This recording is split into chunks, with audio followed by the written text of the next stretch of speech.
Hey YouTube, Untamed here. So the other day I uploaded a video highlighting the top 5 likes that I have for my 2020 Toyota Tundra TRD Pro.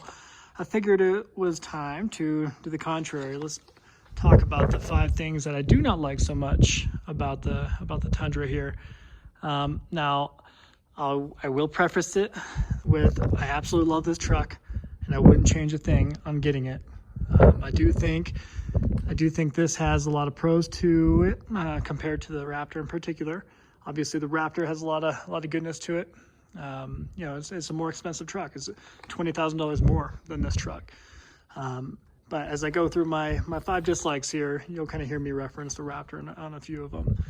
So with that, we'll jump right into it, okay? So we'll start from the bottom up.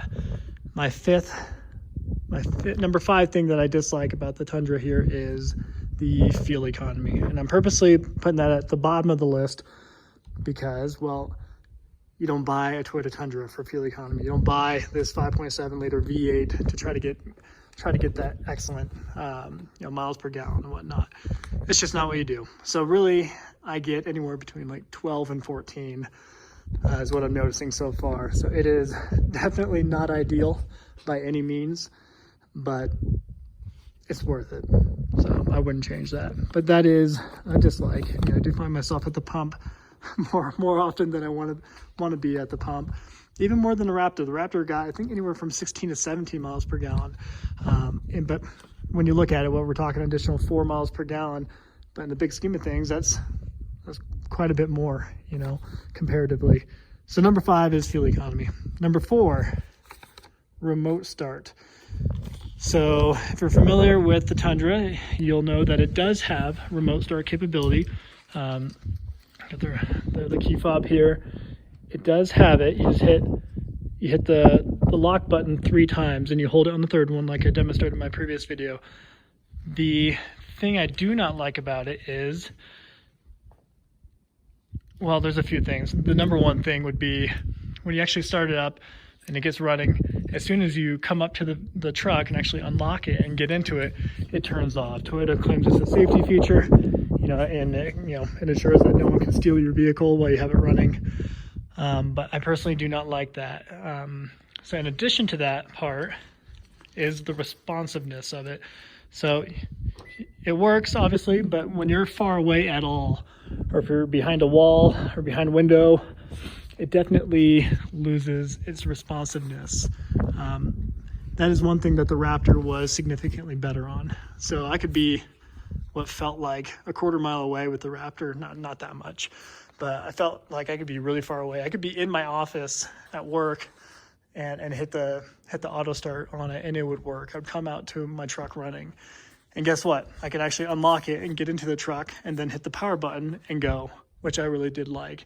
I didn't realize how much I appreciated that until I didn't have it anymore. So with this one, I'll demonstrate real quick. So we'll turn it on, then I'll walk up to it and I'll show you what happens when you unlock it.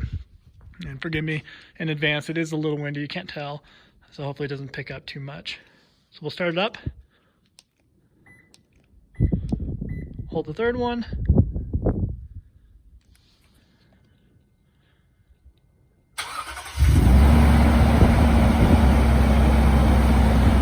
Running, pretend I'm inside, I let it run for 5 minutes or so, come out to the truck,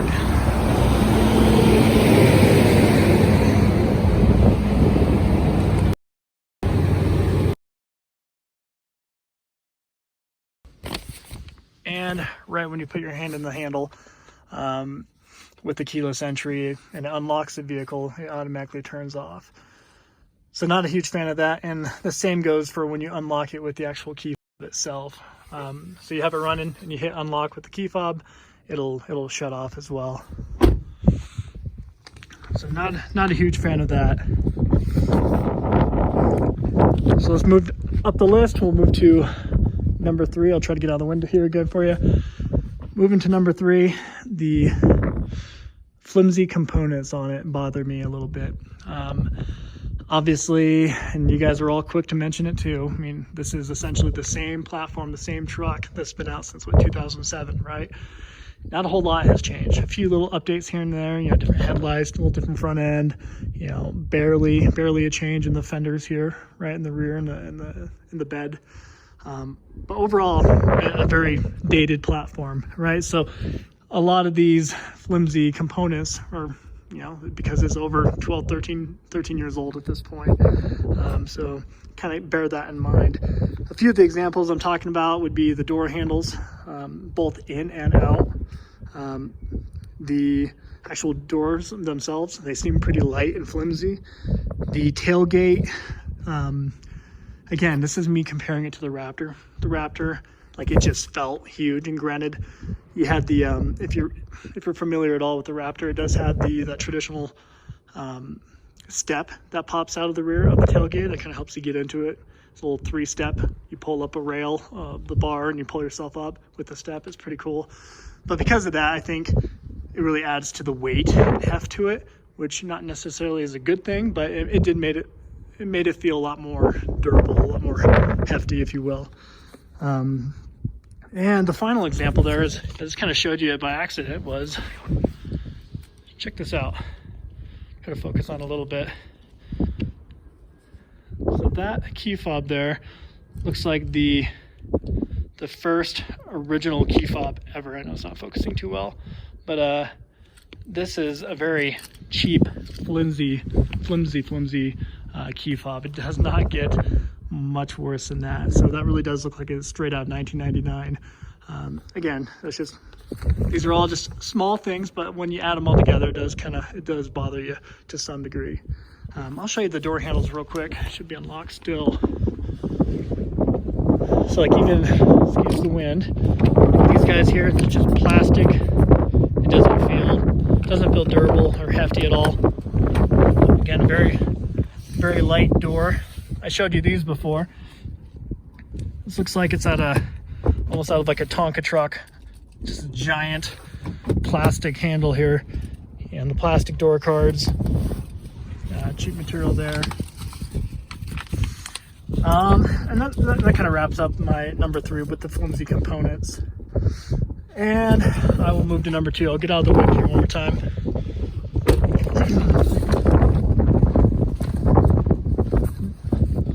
Moving to number 2, the missing features on this truck. And what I mean by that is missing features that should come standard on a truck in this segment. So I got a few examples here. Like, number 1 would be the rear locker. So there's not a rear locker on this rig, whereas most other vehicles in this segment do have it. I'm pretty sure even, don't quote me on this, I'm pretty sure even the Nissan Titan has that. So even its Nissan counterpart, which a lot of people compare this to, has the rear locker on it. Of course, the Raptor. Anyway, so that's 1. Blind spot monitoring, I know I mentioned that a few times. It's an off-road rig, so you don't necessarily need it, I agree. But, you know, I feel like that would be a simple add at this point. You know, blind spot monitoring systems have been out forever. I think it'd be an easy thing to toss on this. This already has the adaptive cruise control, the radar system up front there, as you can see. This guy here. So it's part of Toyota Safety Sense. You get that. You know, and it, as of 2020, it did implement the keyless entry and the push to start. It's just a few of these things I feel like would have triggered the blind spot monitoring system as well. Not to mention the other, if I recall correctly, the other trim models or models of the Tundra do come with it. So I find it odd that the TRD Pro doesn't. Again, it's probably just because of the off-road component. Like, what else do we have? Like the tailgate. This is kind of a weird gripe. You guys might not agree with this one, but as a part of the whole missing features overall gripe would be the fact that the tailgate does not lock and unlock when I actually unlock and lock the vehicle with the remote. So that's a small gripe that I have. What else? The seats, they are heated seats, but they do not have the cooled option. They had that in the Raptor. And then like a heated steering wheel. That was another thing that I took notice of right when I got this. This takes us to my number one gripe about it. So the rig, the way it sits right now, I absolutely love it. I really do. I've gotten a ton of compliments on the color. You know, like I mentioned, people are either a huge fan or they absolutely despise this army green.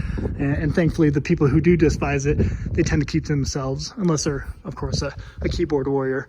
But the people in public, I mean, they tend to like, kind of, they're in awe over it for the most part. So I really do appreciate that, and I love it personally. Obviously, got two of them here.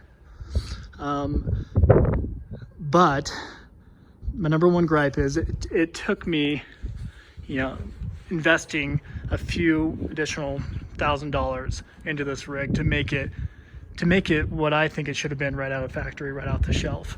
So it took me spending, well, with my trade-in value, it changed a little bit, but these tires are anywhere from $1,300 to $1,500, depending on where you get them, of course. But it took me spending that to get it.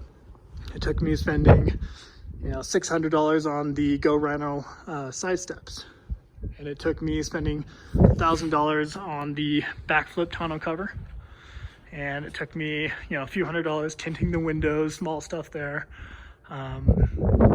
You know, it took a little bit to get it to where it is today. And I absolutely love it the way it is.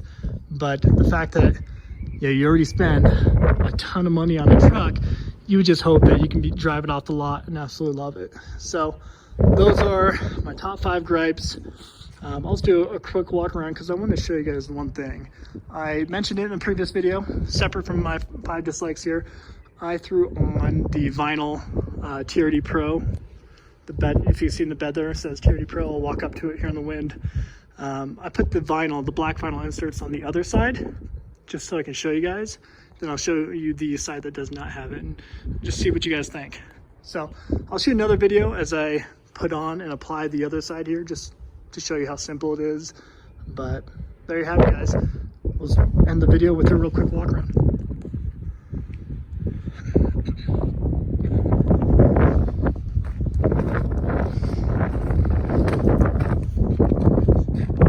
So obviously without the vinyl,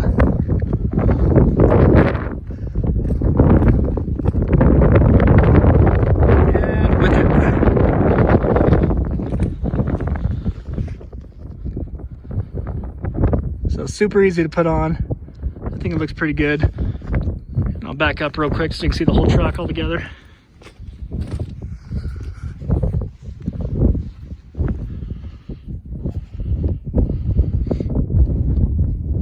I think it looks pretty good. Anyways, appreciate you guys watching as always. Until next time.